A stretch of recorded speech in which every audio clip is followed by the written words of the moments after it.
సందర్భంలో చర్చ పెట్టిందన్న, చాలా ఎడ్యుకేట్ కూడా చేసింది. రిజర్వేషన్ ఏంటి, బీసీ ఇష్యూస్ ఏంటనేది తప్పకుండా ఏబిఎన్ అభినందించాల్సిందే.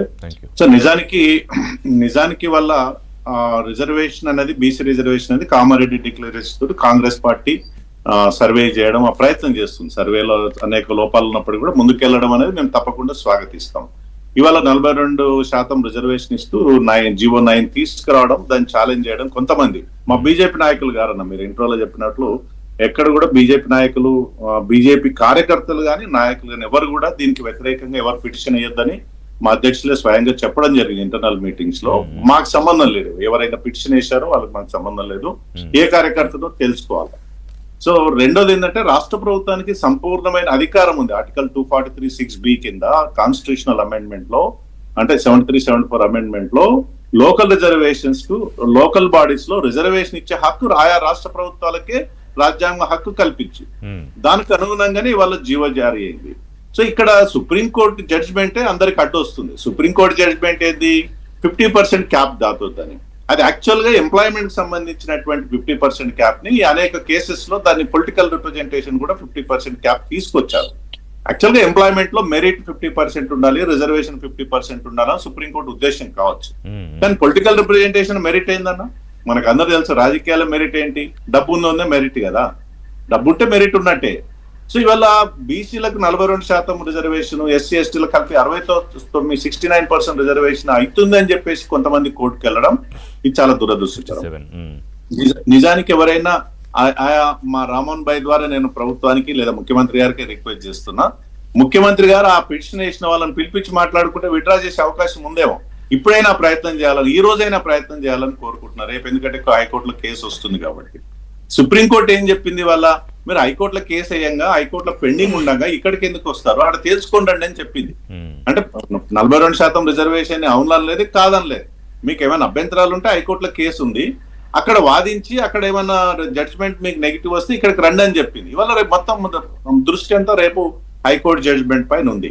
సాధారణంగా ఇప్పుడు వచ్చి సుప్రీంకోర్టు, ఇక్కడ 2 లీగల్ లోసులు ఉన్నాయన్న, మనం అందరం అర్థం చేసుకోవాలి. ఒకటేమో బిల్లు ఆధారంగా, చట్టం కాలే, అసెంబ్లీలో పెట్టినటువంటి బిల్లును అందరు మద్దతు ఇచ్చాము. ఆ 50% సీలింగ్ ఎత్తేస్తూ పంచాయతీరాజ్ చట్టం అమెండ్మెంట్ తీసుకొచ్చారు ఏదైతే ఉందో, అది బిల్లు మాత్రమే. గవర్నర్ గారు ఆమోదించలేదు. గవర్నర్ గారు ఎందుకు ఆమోదించలేదంటే, వారికి సుప్రీంకోర్టు 3 months టైం ఉంది, ఆల్రెడీ 1 month అయిపోయింది. ఇంకా 2 నెలలు ఆయన చూస్తాడా, మరి 2 నెలలు అక్కడే ఆయన తన దగ్గర పెట్టుకుంటాడా, రిజెక్ట్ చేస్తాడని చూడాలి.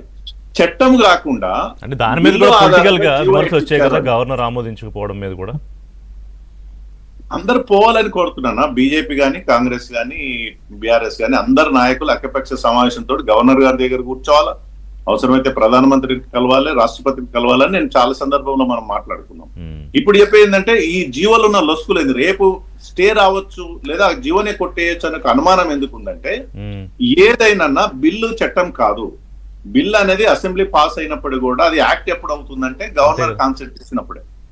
గవర్నర్ కాన్సెప్ట్ లేకుండా జీవో ఇవ్వడం అనేది వల్ల రేపు హైకోర్టులో ఉన్నటువంటి ప్రధానమైన అంశం.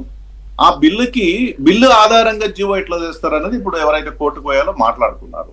సో అది పరిష్కరించుకొని జీవో ఇచ్చి ఉంటే బాగుండేది. అయినా సరే సుప్రీంకోర్టు క్యాబ్ ఉంది కాబట్టి, ఇది ఒకవేళ చట్టం వచ్చిన ఆ చట్టాన్ని కొట్టేస్తారు, 50% సీలింగ్ కొట్టే, అది ఇంకో సబ్జెక్ట్. ఏదేమైనా అంటే స్వాతంత్రం వచ్చిన తర్వాత మొట్టమొదటిసారిగా అణగారిన వర్గాలకి, ఒక బలహీన వర్గాలకి 42% రిజర్వేషన్.